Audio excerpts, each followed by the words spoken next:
दोस्तों, हमारी दुनिया इतनी बड़ी है कि हम उसके बारे में आधी चीजें तो जानते ही नहीं। जैसे कि हम ऐसे कई जीव जंतुओं के बारे में नहीं जानते जो हमारे सामने कभी आए ही न हो और हमने उन्हें देखा ही न हो। और ऐसा हम इसलिए कह रहे हैं क्योंकि आज की हमारी इस वीडियो में हम आपको कुछ ऐसे रहस्यमय जीव जंतु से मिलवाएंगे जिन्हें शायद आपने पहले कभी नहीं देखा होगा। इनके आकार, रंग रूप को देखकर आप भी इन्हें देखकर चौंक जाएंगे कि क्या सच में ऐसे भी जीव जंतु और कीड़े मकोड़े होते हैं जो आज भी धरती पर मौजूद हैं, लेकिन विलुप्त होने की कगार पर है। और इन्हें देखने के बाद आप इन पर यकीन तो नहीं करेंगे, लेकिन अगर कभी आपका इनसे सामना हो जाए तो आप इनसे बचिएगा जरूर, क्योंकि ये जितने सुंदर दिखते हैं उतने ही खतरनाक भी होते हैं। तो चलिए शुरू करते हैं आज की हमारी इस वीडियो को। प्रशांत महासागर के सुदूर इलाके में एक ऐसा ऑक्टोपस देखा गया है जिसे कई सालों से नहीं देखा गया था। यह ऑक्टोपस पूरी तरह से पारदर्शी है। इसके शरीर में सिर्फ आंखें, आंखों की नसें और खाने की नली ही सही से दिखती है। बाकी अंग नीले रंग के कांच की तरह पारदर्शी दिखता है। इसका वीडियो समुद्र के अंदर गोता लगा रहे एक रोबोट ने बनाया है। समुद्री जीव विज्ञानियों का एक समूह पिछले 34 दिनों से ऑस्ट्रेलिया के सिडनी से 5100 किलोमीटर उत्तर पूर्व में स्थित फिनिक्स आइलैंड के आसपास समुद्री रिसर्च में लगा है। वहीं पर इन्होंने समुद्री जीवन को समझाने के लिए रोबोट को समुद्र के अंदर डाला। इस रोबोट के कैमरे में ये ऑक्टोपस तैरता हुआ दिखाई दिया। कांच जैसे अन्य पारदर्शी जीवों जैसे ग्लास फ्रॉग, कॉम्ब जेली की तरह ही ये ऑक्टोपस भी पूरी तरह ट्रांसपेरेंट ही था।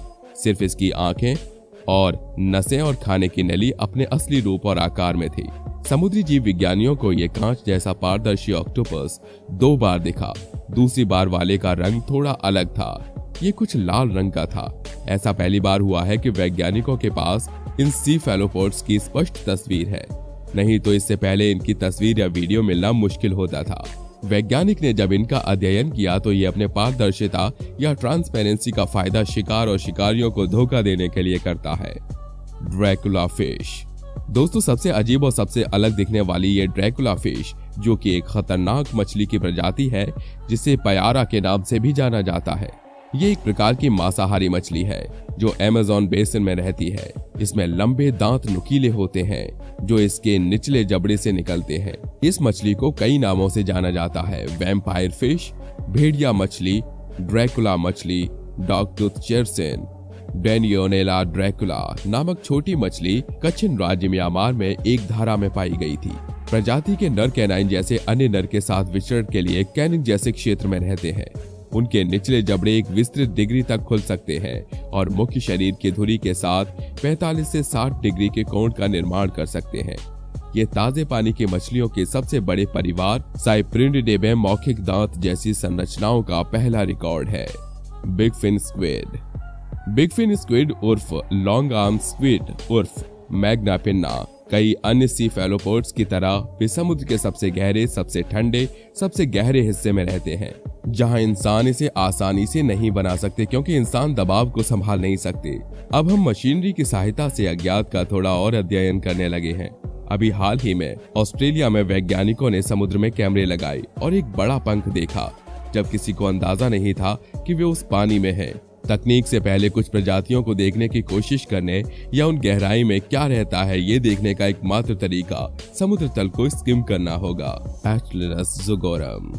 वियतनाम के हागियांग प्रांत से 2020 में पाया गया ये सांप की एक प्रजाति है। ये गहरे रंग या इंद्रधनुषी रंग का होता है, जिसमें तराजू नीले से हरे रंग में बदल जाता है। इसका नाम जॉर्ज आर और पेट्रिसिया बी जुक के नाम पर रखा गया है। इस प्रजाति के लिए सामान्य नाम जक्स के विषम आकार के सांप को गढ़ा गया है।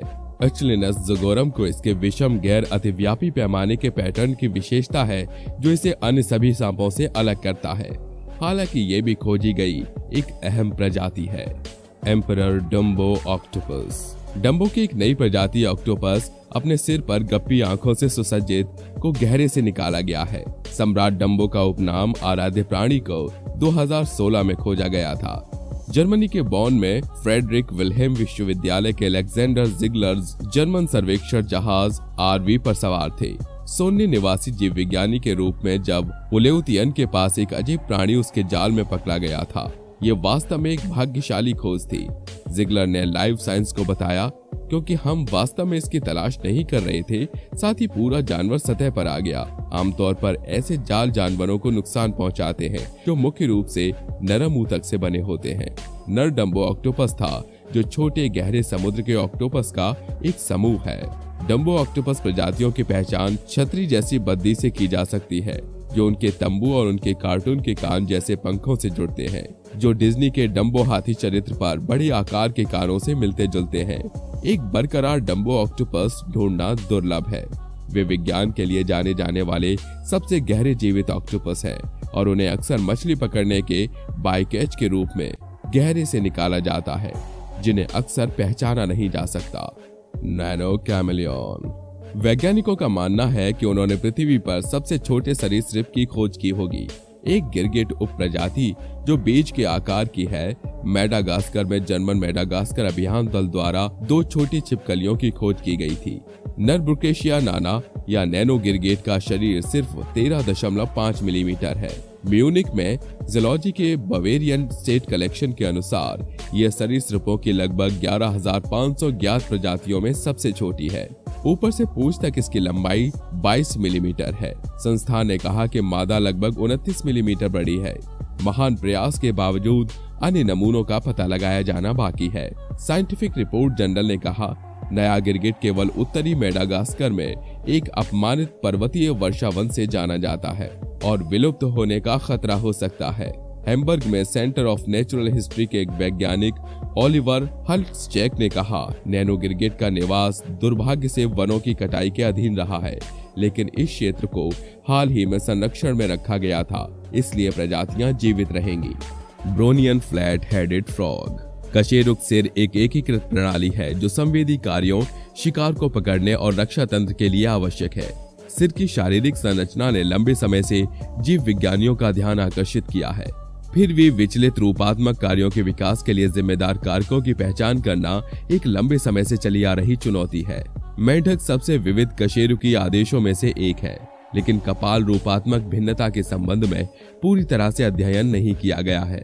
हम खोपड़ी की विविधता को मापने के लिए सभी प्रमुख वंशों के व्यापक नमूने का प्रयोग करते हैं, बढ़े हुए खनिज कण के विकास का पुनर्निर्माण करते हैं और पारिस्थितिकी, खोपड़ी के आकार और हाइप्रोसिफिकेशन के बीच संबंधों के लिए परीक्षण करते हैं। हम पाते हैं कि कई चरम खोपड़ी आकार मेढकों में बार बार विकसित हुई हैं। हाइप्रोसिफिकेशन कई बार स्वतंत्र रूप से उत्पन्न हुआ है। मेंढक सबसे विविध कशेरुकी आदेशों में से एक है, जिसमें दुनिया भर में वितरण और व्यापक पारिस्थितिक विविधता के साथ 7,000 से अधिक प्रजातियां शामिल हैं। अन्य टेट्रापोड्स के विपरीत मेढकों के पास एक अत्यधिक व्युत्पन्न शरीर योजना और सरलीकृत खोपड़ी होती है। अरण्यों के कई वंशों में खनिज करण में वृद्धि से हाइप्रोसिफाइड खोपड़ी हो गई है, लेकिन इस विशेषता के कार्य और सिर आकृति विज्ञान के अन्य पहलुओं के साथ इसका संबंध काफी हद तक अस्पष्ट है। सभी मेढक परिवारों का प्रतिनिधित्व करने वाली 158 प्रजातियों के त्रिआयामी रूपात्मक डेटा का उपयोग करते हुए हैं। तो दोस्तों, आज के लिए बस इतना ही। अगर आपको हमारी ये वीडियो पसंद आई हो तो वीडियो को लाइक और चैनल को सब्सक्राइब करना ना भूलें, ताकि हम आपके लिए ऐसी और तमाम इंटरेस्टिंग वीडियोस लाते रहें। तो मिलते हैं अगली वीडियो में एक नए कंटेंट के साथ। तब तक अपना ध्यान रखिए और हमारा इंतजार कीजिएगा। धन्यवाद।